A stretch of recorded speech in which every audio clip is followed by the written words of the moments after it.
días, Tlatelolco, muy buenos días, Ciudad de México. Hoy, miércoles 9 de agosto, una vez más una emisión del programa de Con Tlatelolco TV. Y para este día, hoy tocamos un tema de los 502 años de la caída de Tlatelolco, y para ello nos acompaña el arqueólogo Salvador por segunda vez, y ya vamos a tenerlo en casa para que nos comente sobre Tlatelolco. Creo que hoy vamos a ver sobre la historia, y también hoy es el día de los pueblos originarios. Entonces en la plaza de las tres culturas seguramente hay eventos, hay gente que está ahí celebrando, haciendo sus ceremonias por el día de los pueblos originarios. Como siempre nos acompaña Griselda, Luis Arellano y el arquitecto Enrique Santos. Buenos días. Muy buenos días a todos. Muchísimas gracias por la invitación.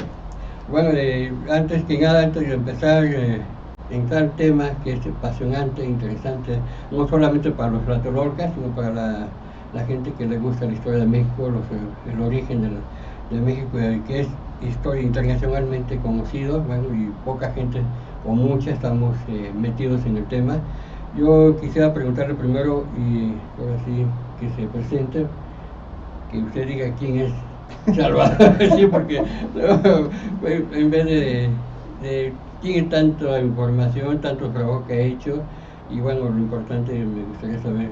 Tiene una trayectoria muy amplia, ¿verdad? Entonces sí. Pues bueno, lo que pasa es que he tenido la suerte de trabajar en el Instituto Nacional de Antropología e Historia desde 1978 en el proyecto Templo Mayor. Por suerte llegué la noche del 24 de febrero del 78, era un viernes, y habíamos visto en la televisión las noticias del hallazgo de Coyolxauhqui. La noche del 24 de febrero del 78, en la noche, pasé en mi auto, vi el carro de un tío mío, José Carmen Arroyo, el de un restaurador, Julio Chan, que es ingeniero químico, y un agujero en la esquina de Seminario y Guatemala. Dije, algo pasa ahí, y fui, pregunté por ellos, y curiosamente estaban descubriendo Coyolxauhqui. Me tocó verla aún con colores, y entre la sorpresa estaba yo policromada.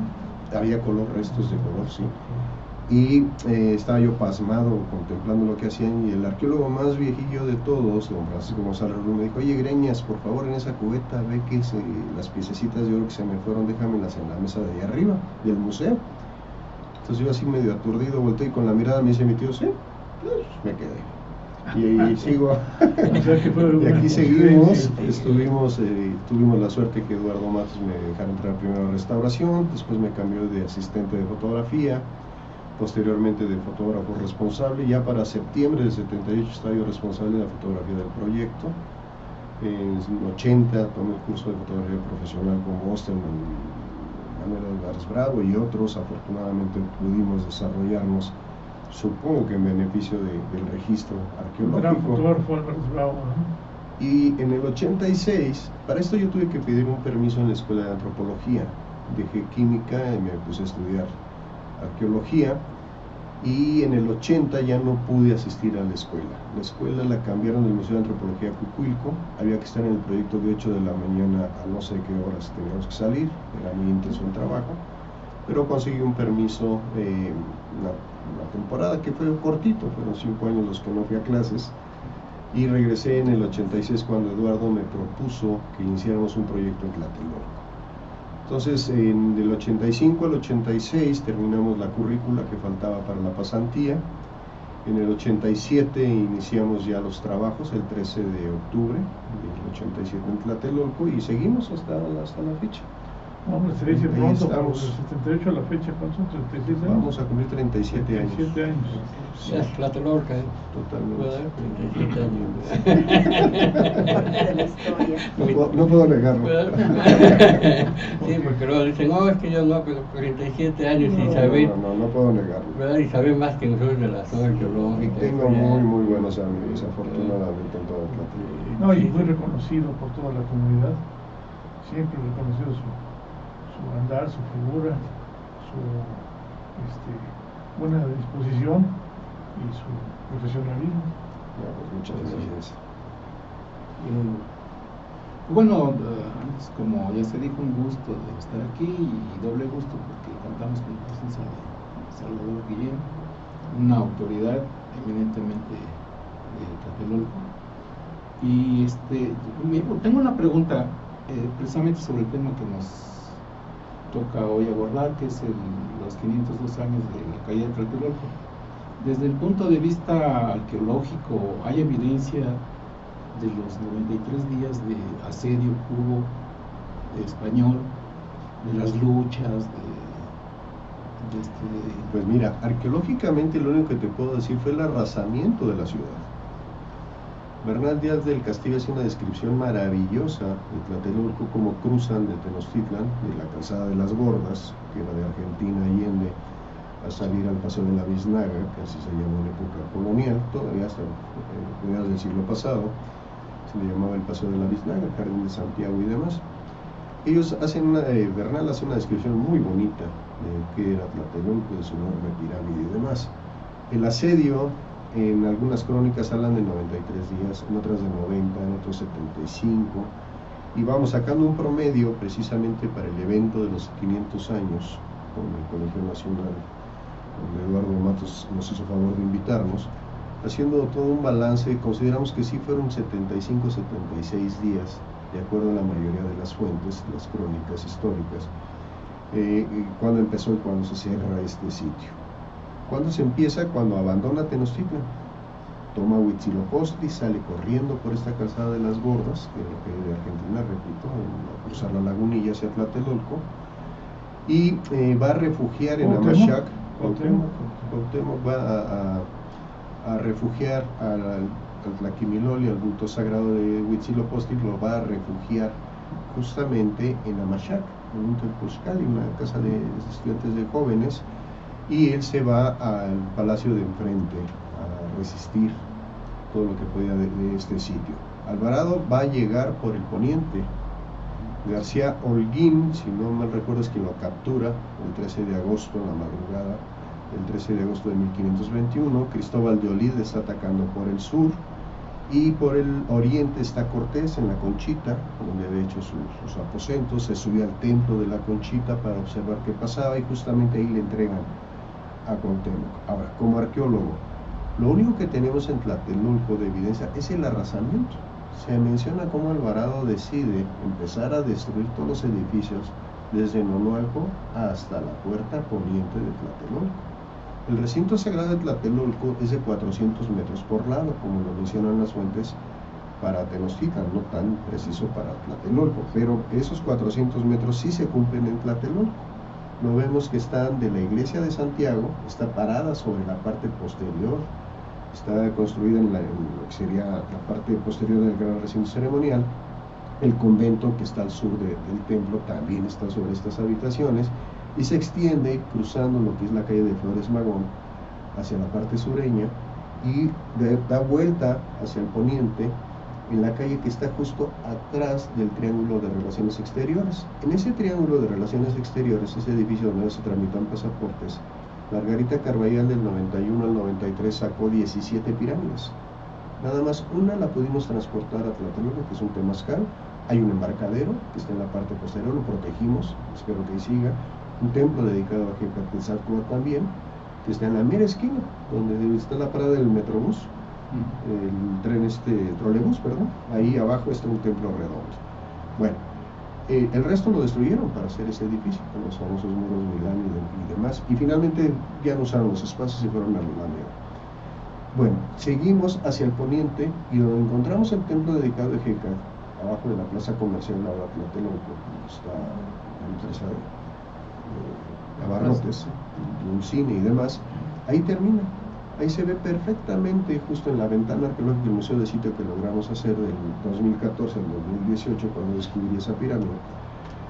Logramos ver cómo continúa hacia el poniente. ¿A dónde? A donde está la secundaria Pedro Díaz.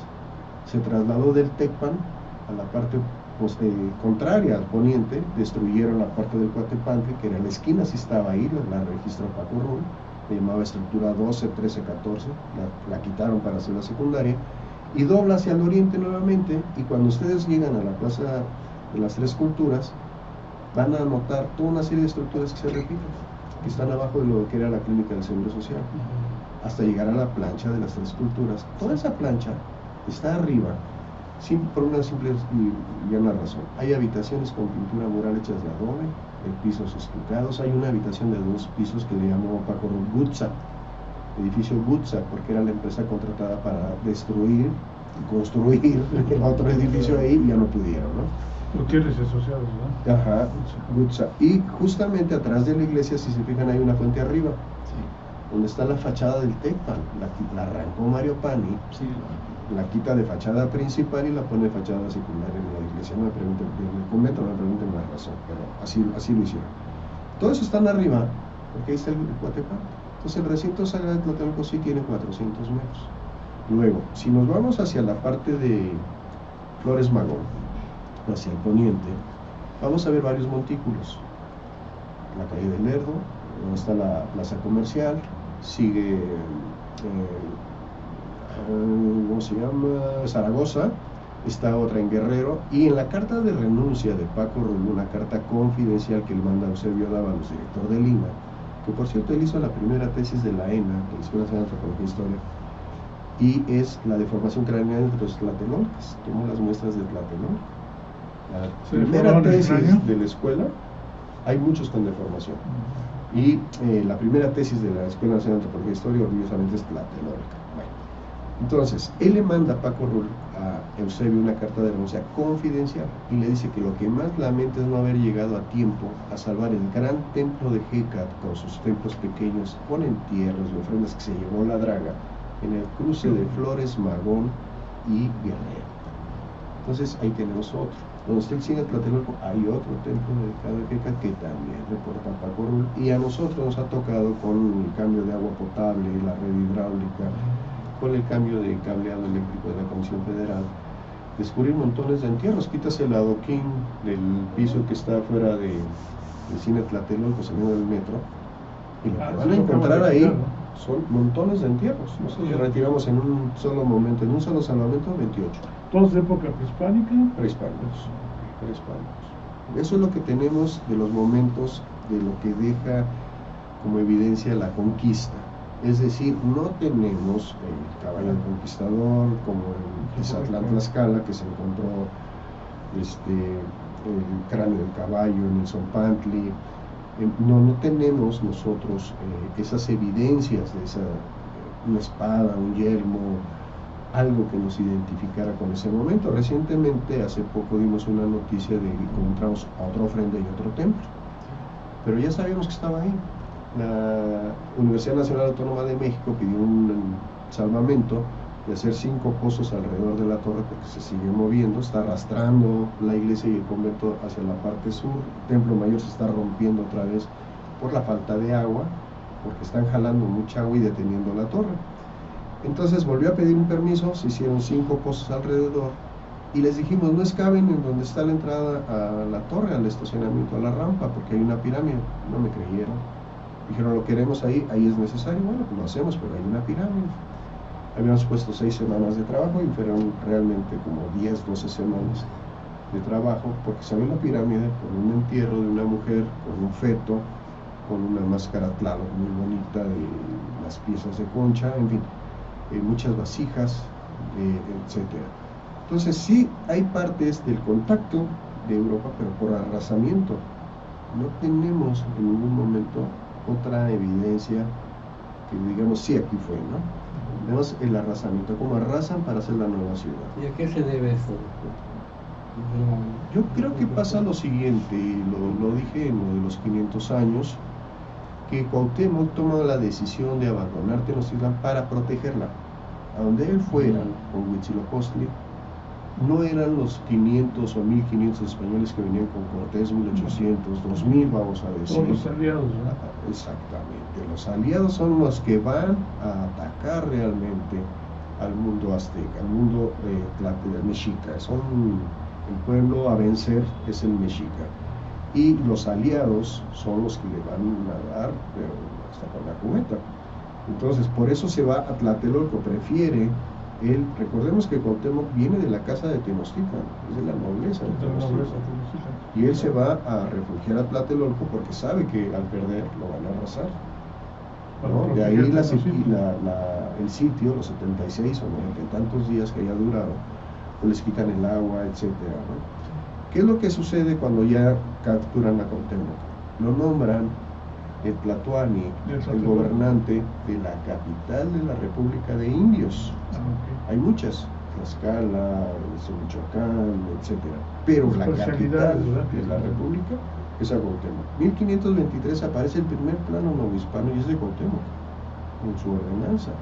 Y él marca los límites de la lagunilla a Tecámac y lo va a marcar de Tepito a Nonualco. Esos son los límites del territorio de Tlatelolco, con sus 18, 19 barrios que estudió en nuestro caso.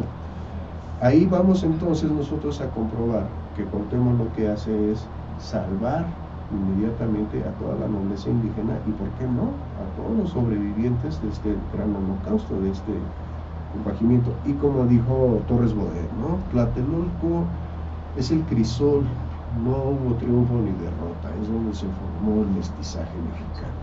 Yo estoy muy de acuerdo con eso, y se ve para mí cómo llegan los alquimistas disfrazados de frailes franciscanos, con Martín de Valencia, sino los tres flamencos, Fray Pedro de Gante, Fray Juan de Tecto, Fray Juan de Agora, y posteriormente Fray Andrés de Olmos.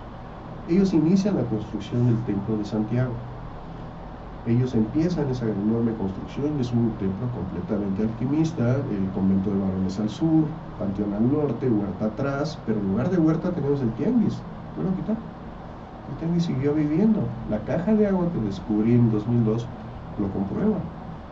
Es una caja para darle de beber a 100 alumnos del Colegio de la Santa Cruz, 400 párvulos, todos los que iban al mercado. Bueno, el Tecpan, construido para Cuauhtémoc, dice que la casa de visitas tenía 19 habitaciones, una fuente y una pequeña. Todos los pochotecos que llegaban. Pues claro, es el poder económico. Y no lo van a quitar, ¿no? Los europeos, ¿no? Lo respetan. Es hasta 1581-83 que Montúfar impide que el Colegio de la Santa Cruz, el obispo de Nueva España, impide que el indígena se pueda convertir en sacerdote. Manda una bula y acaba con el Colegio de la Santa Cruz, que hay que aclarar, fue la primera universidad del continente con biblioteca, con imprenta y con grandes sabios. Cruz, está el plano de Uppsala, o sea, una producción brutal. Que muchos códices se hicieron allí, claro, en el Colegio de la Santa Cruz. Claro, es una producción impresionante. Los formadores eran los niños, ¿no? Para formar a los niños, y la intención era que llegaran a ser sacerdotes. Esa era la verdadera intención, pero Montúfar dijo no, se opone.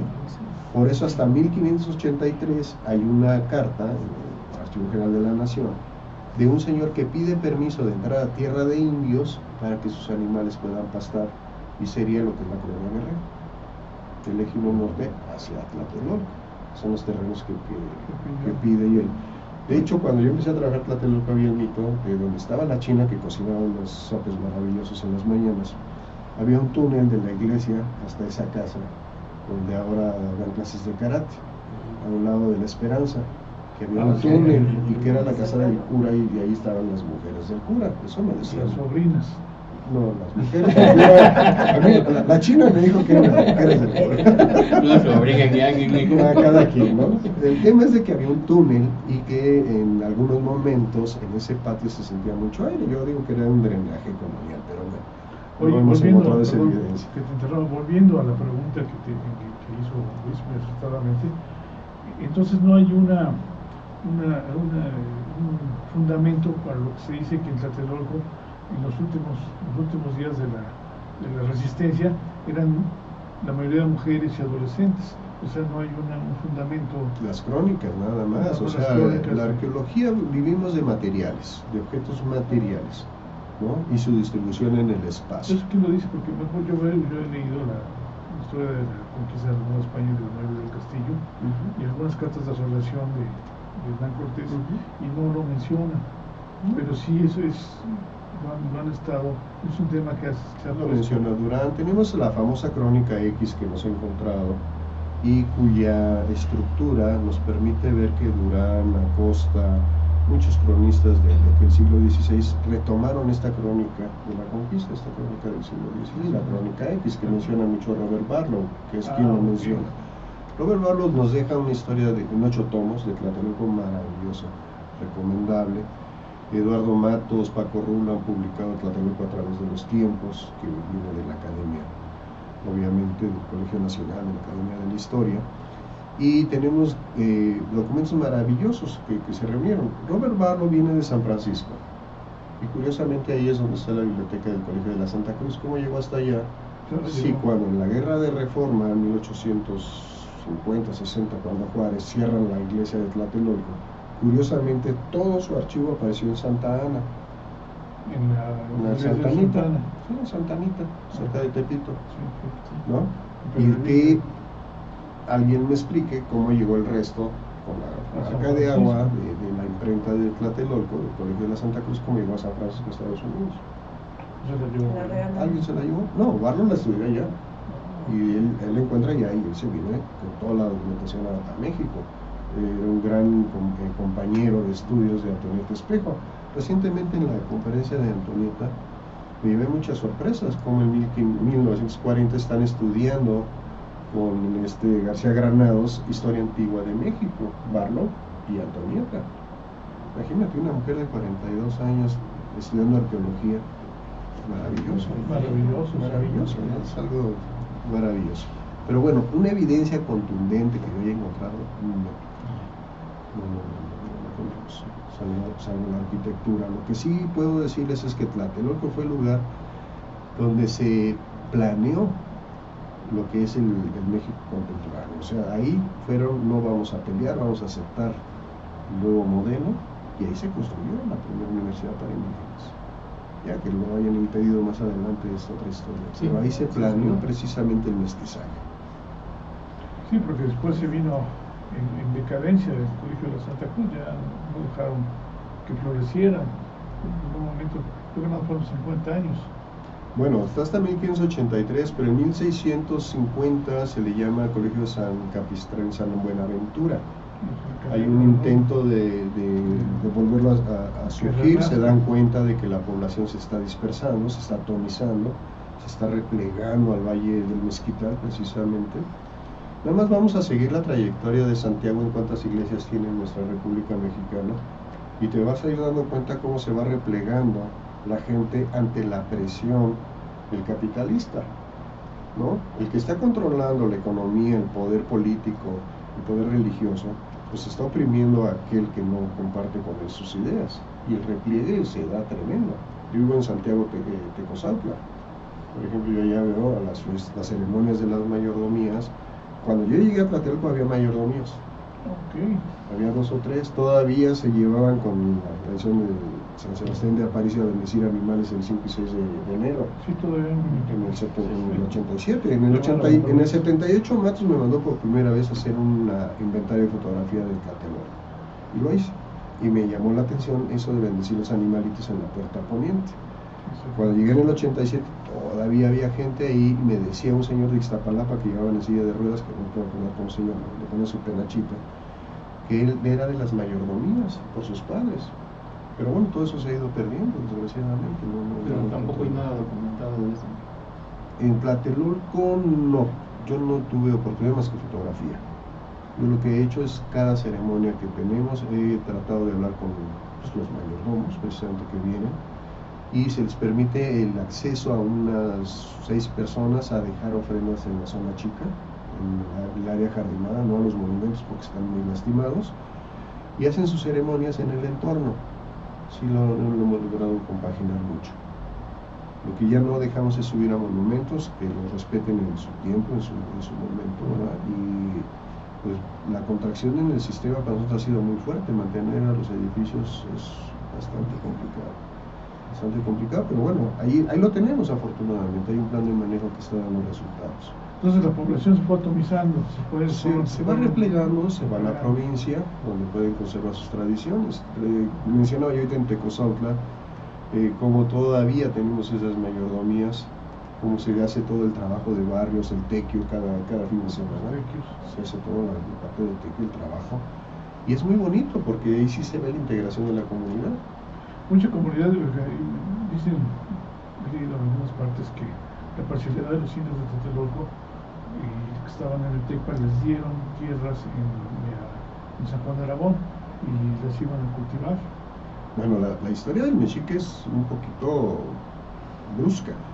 Yo encuentro relaciones de que, por ejemplo, van a un pueblo, a San Sebastián Tlatelolco, si no mal recuerdo, del lado de Toluca. Van y le dicen a los que viven ahí, a partir de esta fecha van a pagar tanto de tributo, veo que producen maíz, que producen esto, producen aquello, y nos van a mandar cada 80 días esto. Y la gente dijo, no, pues perfecto. Entonces llegan y arrasan con toda la población, no dejan una sola persona viva, y mandan gente de Tlatelolco a poblar ese lugar. Después, eso es del lado de Toluca. Luego se van del lado poblano, creo que es San Bartolomé, en otro lugar, que hacen exactamente lo mismo. Arrasan con poblaciones y las mandan a poblar.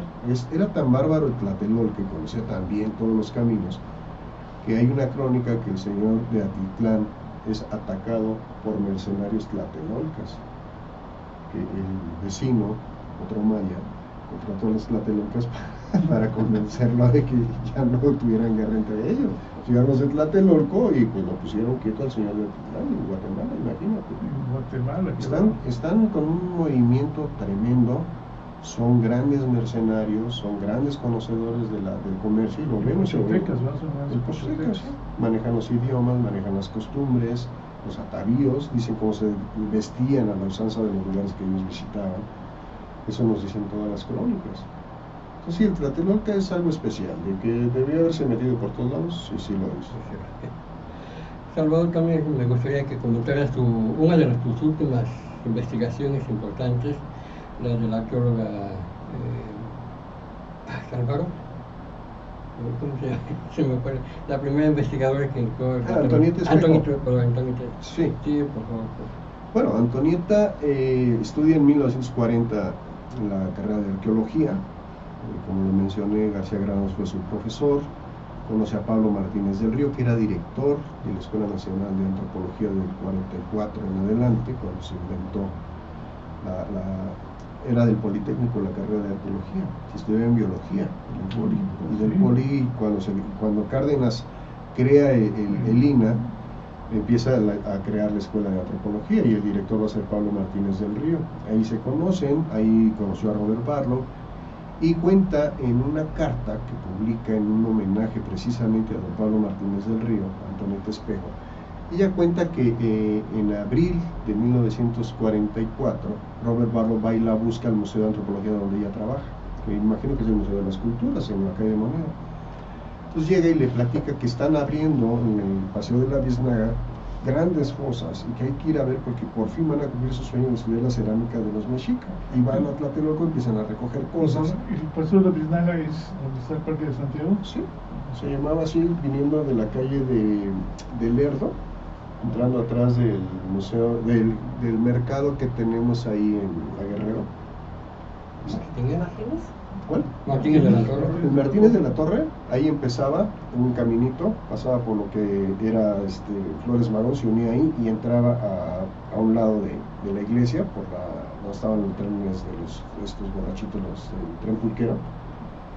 Atrás, el jardín, que era el doble de lo que es ahora, porque lo cortaron para hacer la Flores Magón, y así se llamaba el Paseo de la Biznaga. Así se llamaba todo ese recorrido. Entonces dice Antonieta que llegan a una banca con todos los materiales que habían recuperado y que se dan cuenta que no había estratigrafía. Sí, tienen un montón de cachivaches, pero ¿de qué nos sirven si no sabemos a qué profundidad está y no sabemos exactamente cómo poderlos fechar? Entonces es inútil el material que hemos recuperado. Dice que están muy tristes y de repente los dos coinciden mirando hacia un terreno que van próximamente a abrir y van a convencer a don Pablo Martínez del Río que vaya con ellos a revisar el sitio. Y dice que es el 8 de abril de 1944 cuando llegan. Por cierto, el año que viene cumplimos 80 años de hacer arqueología en el sitio. Y todavía hay mucho que sacar, como se han dado cuenta. Entonces, dice que llegan y empiezan a hablar, Pablo, Antonieta Espejo, Robert Barlow, empiezan a tratar de convencer a don Pablo, y que él, con sus polainas blancas y su bastón, muy inmutable, escuchó todos sus discursos, y que finalmente, sin darse cuenta, con el bastón iba moviendo los detritus que encontraba en su camino, pasando por la parte norte de la iglesia donde Ferrocarriles Nacionales almacenaba explosivos, y caminan hacia el frente y donde está un árbol finalmente, con el bastón mueve los detritus, que mete su mano, saca la cartera, saca dinero y le pone dinero en la mano a Robert Barro. Dijo, tengan, saquen su cerámica, pero me descubren el templo mayor de Tlatelolco que está ahí. Y señaló el lugar donde se encontró el templo mayor de Tlatelolco. Eso lo publica en 1961 Antonieta Espejo. Entonces, es una crónica muy bonita de cómo ella, a pesar de haber empezado desde ese 8 de abril, formalmente los trabajos el 12 de abril de 1944, y en 1948, a 4 años, haber descubierto el Templo Mayor etapa 2, la etapa 1, la parte sureña, todas las demás estructuras y escalinatas del Templo Mayor en sus 7 diferentes estructuras, que ella menciona hasta 13 edificios sobrepuestos. ¿Por qué?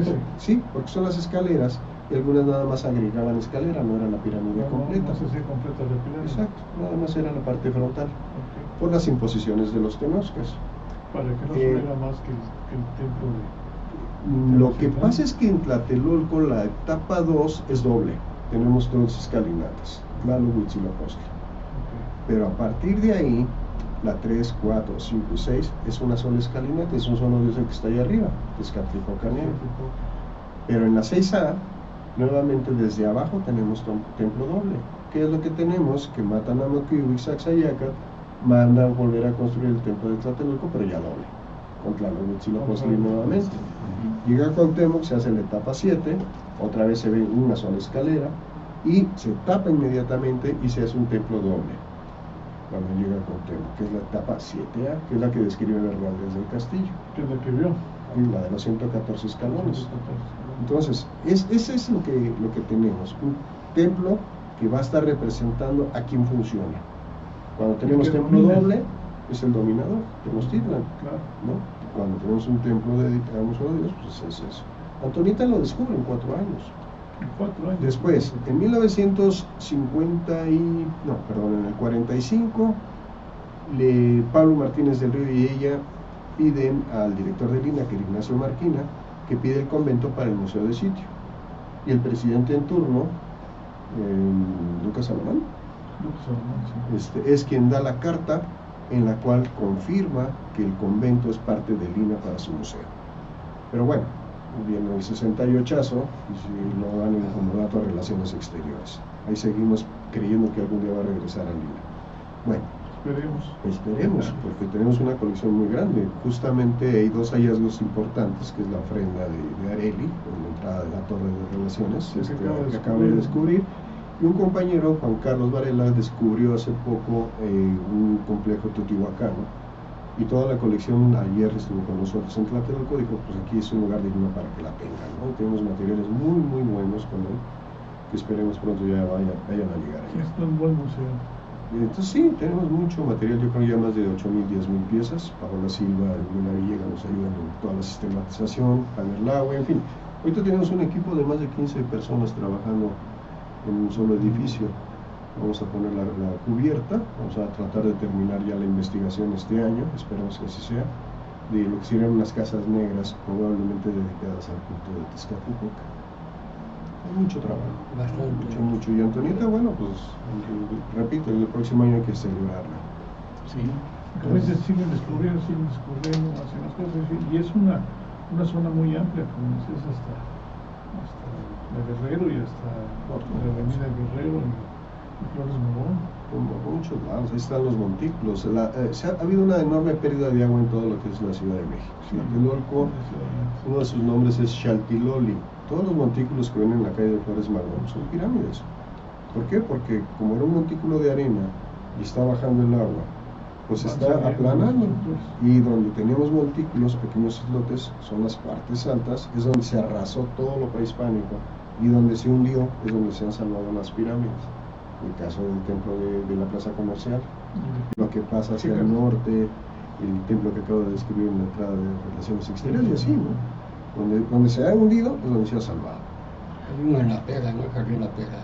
También poco a poco se está a un lado de donde está la planta tratadora del agua. Bueno, pero ahí no nos dejaron trabajar. Ahí estaba una persona en la delegación muy difícil y mandó poner vigilancia y no nos dejaron bajar a los arqueólogos. Era una persona muy, muy difícil, sí recuerdo. Me llama la atención esto de la pirámide, que también lo has mencionado la ocasión anterior. Entonces, se puede decir que no eran tan gemelas Tlatelolco y Tenochtitlan, que cada quien tenía su dios. Hay un momento, en 1991 propuse un proyecto que se llamaba la cronografía tolteca chichimeca, Mexicaxcalanca y Olmeca Xcalanca, porque lo tomo de la historia tolteca chichimeca, que se fusionan 4 tribus, Olmeca Xcalancas y tolteca chichimecas. Si tú ves la representación de la guerra sagrada, es justamente el fuego y el agua. El Olmeca Xcalanca es muy frío, es el comercio, es Tezcatlipoca negro. Y si ves el tolteca chichimeca es solar, es el fuego, es muy ígneo, completamente. Entonces yo creo que esta simbología lo que hacen es representar ideográficamente en un templo doble esta fusión de opuestos y complementarios que ha trabajado Matos, Leonardo López, Alfredo López Austin, Miguel León Portilla, en fin, una gran playa de investigadores que se han dedicado al estudio del templo mayor. Pero esta fusión de opuestos y complementarios creo que viene de estos grupos. El conocer las rutas comerciales, el manejar esta deidad oscura, este Tezcatlipoca, impredecible además, completamente caprichoso, pues está muy bien fundamentado en su trayectoria. Ahora, ¿por qué se fusionan como un solo grupo? De ahí empieza la investigación que propone Matos en el 87 cuando nos vamos a Tlatelolco. Vamos a comparar por qué los mexicas, que es un solo grupo, y hacen 2 ciudades. Yo considero que son estos grupos, como se fusionaron, dijeron, ok, no vamos a pelear, vamos a unirnos, pero vamos a ver quién nos va a dar de comer. Y se ponen a través de la guerra a explotar al resto. Por eso cuando llegan los europeos, pues ya los alucinaban. Sí, por eso tantos aliados se fueron con Hernán Cortés, ¿verdad? Claro. Es la única explicación, ¿no? Porque no es una verdadera revolución. No es quitarte al opresor. Pues digo, la explicación. Sí, no los aguantaban. No, es que era algo tremendo. Era algo tremendo. Ve el altar San Padre que descubrieron Raúl Barrera y Matos en el centro de la Ciudad de México. Es una torre. Es impresionante. No, en Guatemala. Ahí por donde está el Centro Cultural España, por ahí. Es el templo de Jeca. Una casa de excavación que hicieron. Sí, ahí está el altar San Padre. Es impresionante. Es una torre increíble. Todavía con restos semáticos. No tienes idea, están haciendo un trabajo maravilloso. Sí, muy bonito. Muy bonito. Y bueno, pues, ¿qué parte de Tlatelolco te llama más la atención? No, bueno, lo que pasa es que nosotros de que llegamos a trabajar en Tlatelolco, la primera sorpresa fue, si desde 1944 al 87 había trabajado Antonieta Espejo del 44 al 48, en el 56 ella le piden que se vaya y funde el centro de Tampico, y seguramente Eusebio Dávalos lo que hace es evitar que esté Antonieta Espejo en Tlatelolco cuando empiezan a construir de Nonoalco, de la calle de Insurgentes hacia Tepito, la unidad habitacional. Imagínate, Antonieta cuelga a los arquitectos, ¿no? Yo creo que algo rudo hubiera hecho, porque defendía el patrimonio de Tlatelolco de una manera impresionante, era una mujer incansable. Imagínate que Nuevo León registra más de 60 sitios de pintura rupestre, le llaman la cultura epilítica, es decir, que nace de las rocas. Es unos estudios maravillosos en Nuevo León, se mete a Texas, en Estados Unidos, Tamaulipas, no tienes idea de trabajar, que tiene además trabajo etnográfico. No solamente se contentaba con lo arqueológico, sino que también hacía películas etnográficas. En su archivo que está en el Museo de Antropología, con Paola, ahí vamos a poder nosotros tratar de rescatar más de 8 películas que tenemos de su época, de cuando ella hacía etnografía también. Entonces era una persona incansable. La mandan a Tampico y termina en Reynosa, funda la biblioteca, el archivo general histórico de la población, que hoy este año en enero le dieron su nombre en Reynosa a la biblioteca de Antonieta Espejo, y era incansable. Bueno, imagínatela trabajando en ese lugar. Pero llega hasta marzo de 1960 Francisco González Rubio. A él le dicen que tiene cáncer en la piel y que va a morir.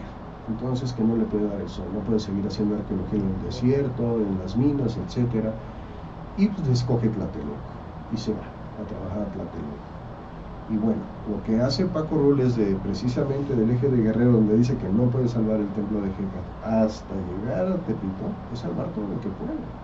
Todo lo que puede. Y cuenta nada más con Eduardo Matos en marzo de 1960 al 61, que excava un templo dedicado a Quetzalcóatl, un templo doble donde saca el entierro 14 de más de 150 sujetos esclavizados de Cotaztla, que traen para, como que trajo, después de conquistar ese lugar, los trajo y los sacrifica en el templo de Tlatelolco. Matos los descubre.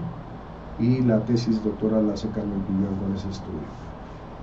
Viene Braulio García, trabaja el templo pintado al norte del de Matos, y ahí en ese descubre el plato Cauchicali, que es el símbolo de relaciones exteriores. El símbolo del águila y el jaguar, que es otra vez la guerra sagrada. ¿Es policromado? ¿Está policromado? No, es un plato, le llamamos plumbete, es medio plomiza el engobe que tiene. Entonces él lo descubre. Lo descubre Braulio.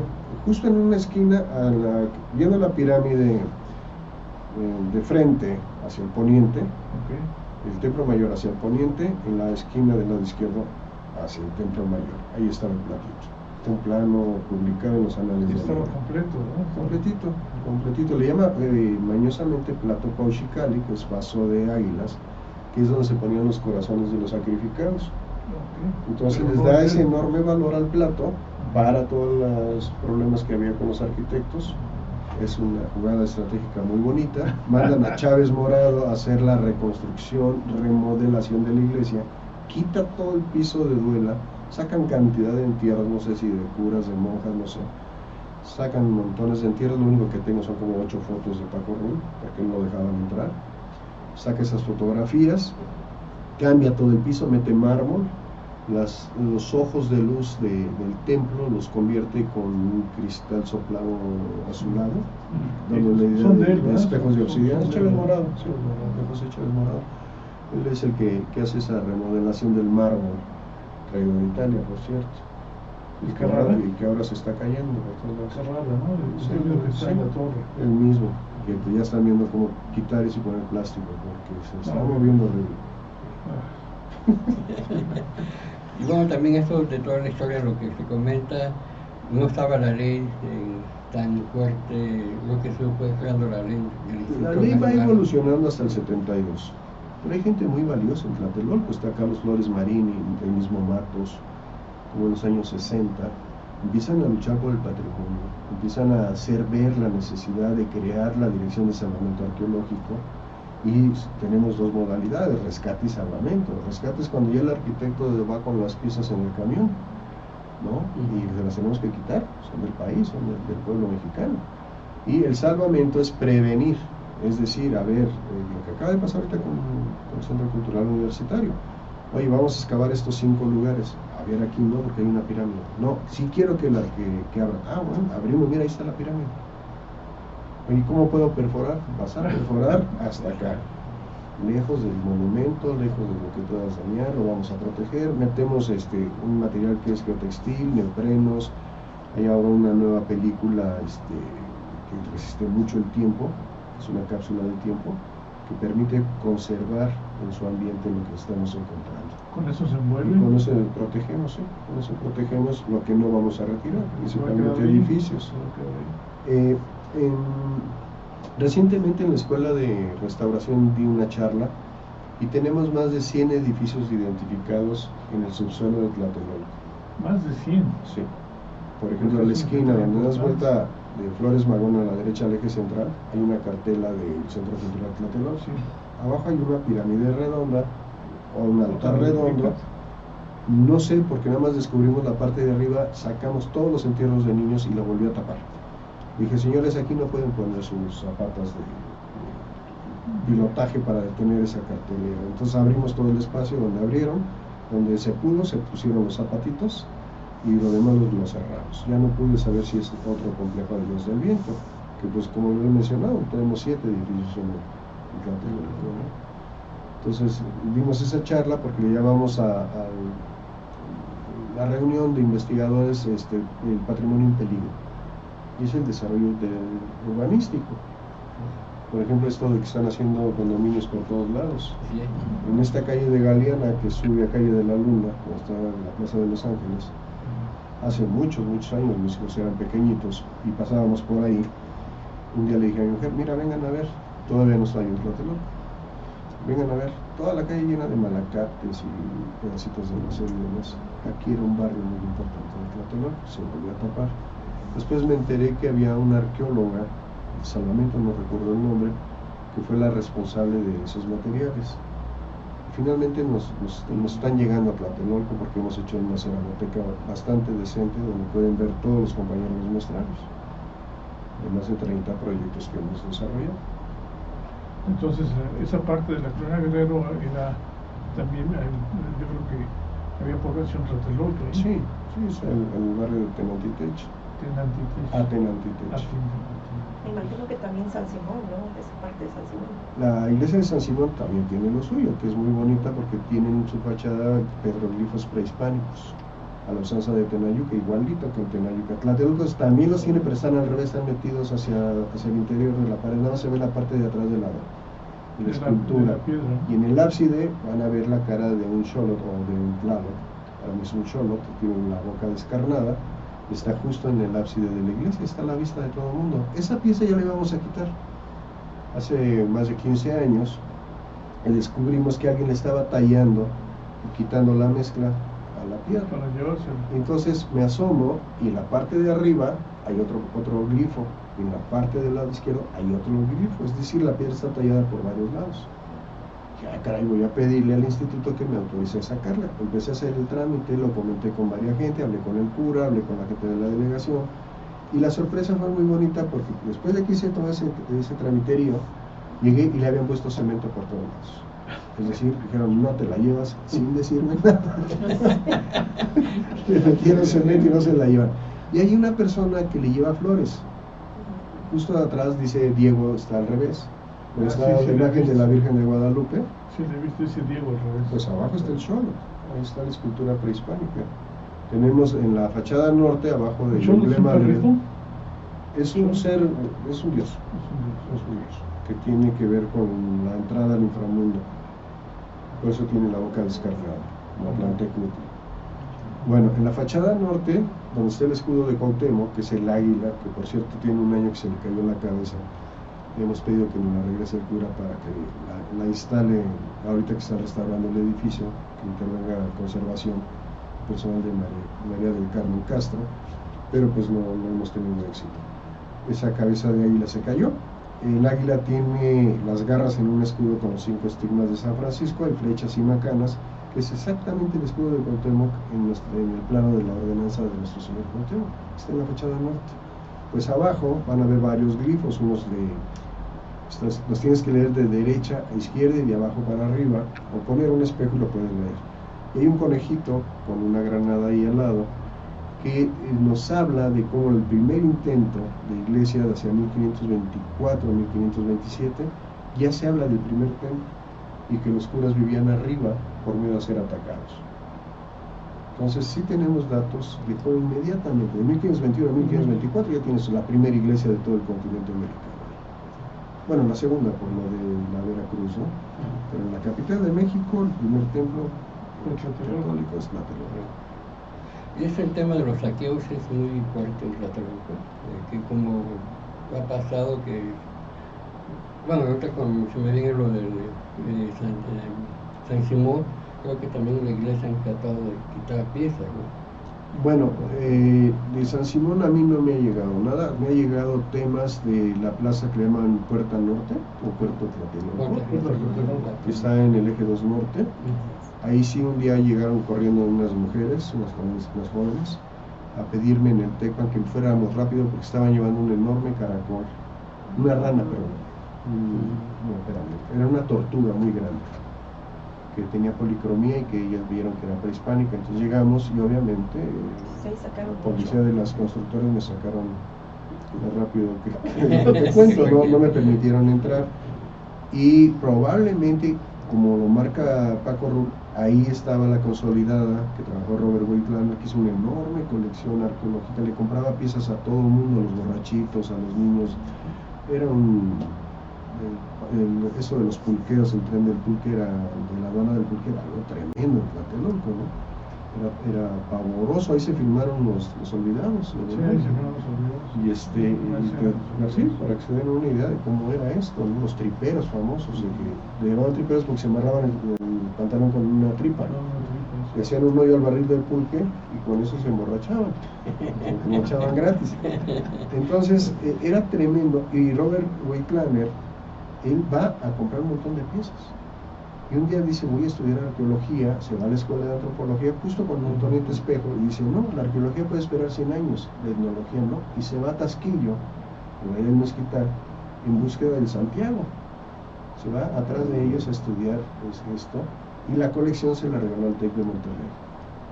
Y durante los 36 años que llevo yo, le he estado pidiendo y dicen que no saben dónde está. Entonces, pues, ahí se los dejamos a la historia. Pero dicen que era una colección muy grande. Es decir, el saqueo tal cual solamente en obras de urbanización, por las profundidades que se tienen en el material prehispánico, es posible que sí haya, en cuanto los urbanistas no nos informen al instituto violentando la ley. Hay una ley en la materia. La ley se tiene que respetar y gracias a ello tenemos la caja de agua, tenemos el templo de Quetzalcóatl, y creo que son un gran ejemplo de convivir la arquitectura moderna con nuestro pasado. Claro, se pueden las dos cosas. Creo que es Pueden hacer las dos cosas. Claro, teniendo un poco de criterio, un poco de buena voluntad, ¿no? Siempre podemos hacer. Ahorita lo estamos viviendo con el Tren Maya, cantidades de jóvenes se fueron a trabajar para allá. Hay una enorme preocupación de todos nosotros de quién nos va a suplir en Tlatelolco. Porque el día que me cargue la parca, pues no va a haber un arqueólogo con plaza definitiva. Lina no abre plazas. Éramos 1.500 investigadores hace 30 años, quedamos 800. Sí, lo que me y seguimos a la baja, ¿no? Entonces, mientras el sistema no nos permita el acceso a las nuevas generaciones, el patrimonio está en riesgo.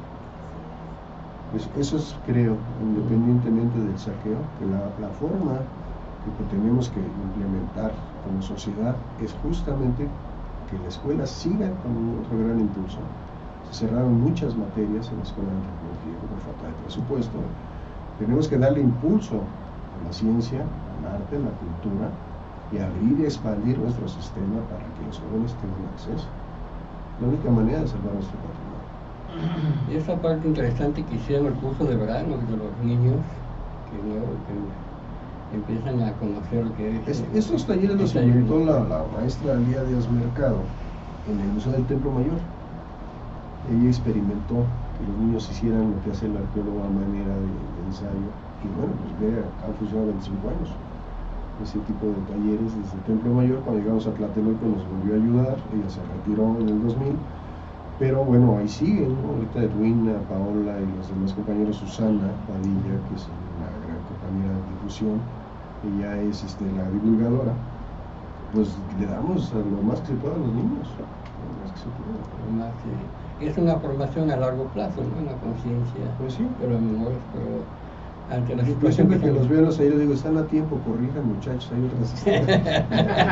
hay otras universidades. El camino no es ahí. Hay muchos caminos. Bueno, pues estamos casi ya, nos están avisando que es el final. Bueno, ahorita yo quería comentar que todas las imágenes que estamos viendo, traté de buscar fotos de esa época.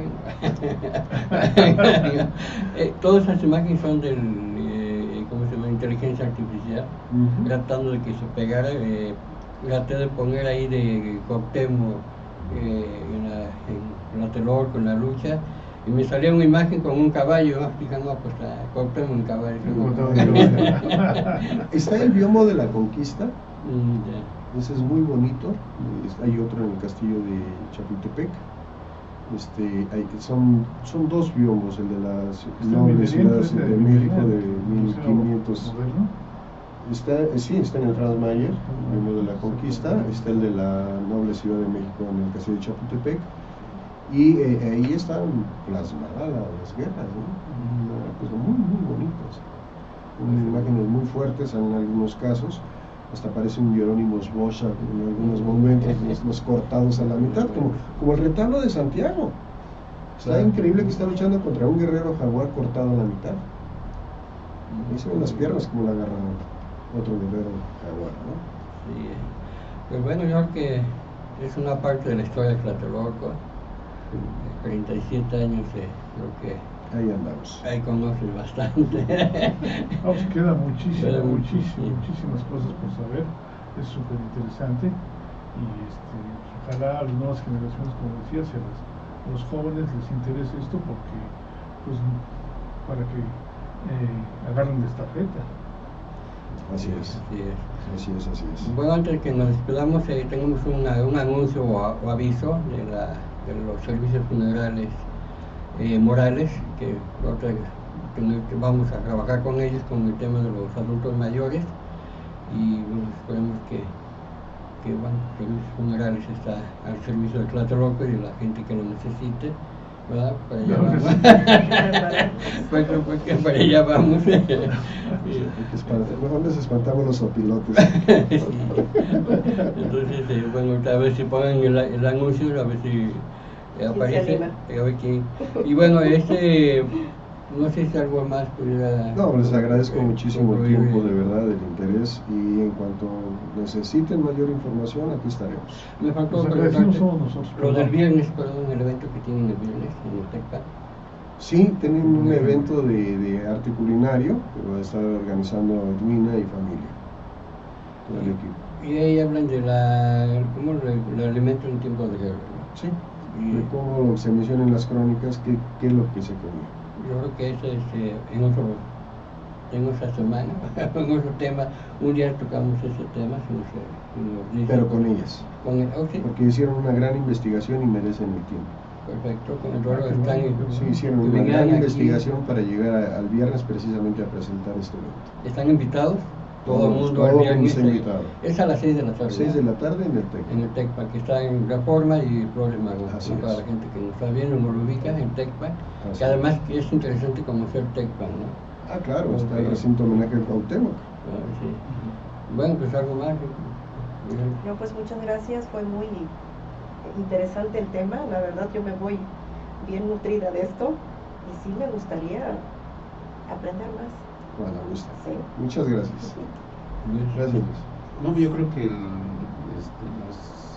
Tlatelolco nos sigue dando sorpresas. Bueno, la arqueología nos sigue mostrando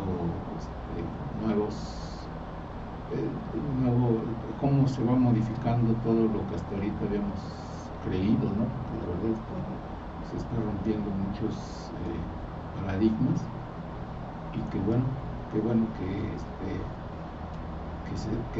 darle difusión a estos temas. Gracias.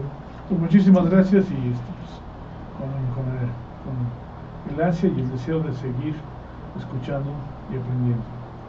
Sí, Muchas gracias. recordemos que el sábado es 21 de noviembre. ¿Verdad? Para Número 13. 13 de agosto. 13 de agosto. Se cumplen los 502 años de la caída de Tlatelolco. De la Gracias toma por de la- Cuauhtémoc, sí. Y nos quedamos con la frase de Torres Bodet, ¿verdad? Así es. Muy buena. No fue triunfo ni derrota. Bueno, pues gracias, nos despedimos, nos vemos la próxima semana. Hasta luego, Hasta luego. gracias. Hasta luego. Listo.